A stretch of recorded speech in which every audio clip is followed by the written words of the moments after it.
Hello everyone. आज Saturday, आज चाहिँ स्कुल छुट्टी थियो र आज चाहिँ म घर गएको थिएँ हो। घरमा गएको त जिरेनियम पोहोर रोपेको जिरेनियम मेरो लथालिङ्ग भइरहेको रहेछ हो।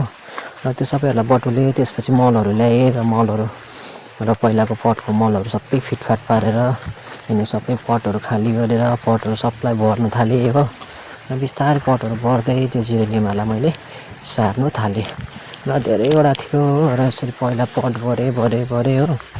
अनि त्यसपछि यो सबै कटिङहरूलाई मैले सारेँ र आज यही काम भयो हो।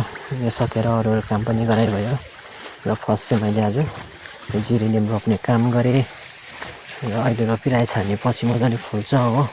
फेरि लथालिङ्ग पनि भइरहेको थियो नि त हो।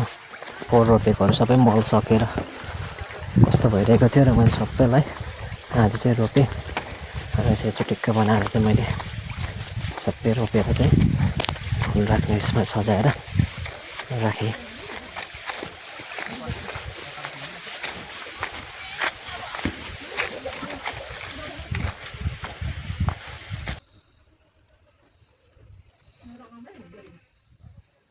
सबै जङ्गलपट्टि गएको होला है मौरीहरू।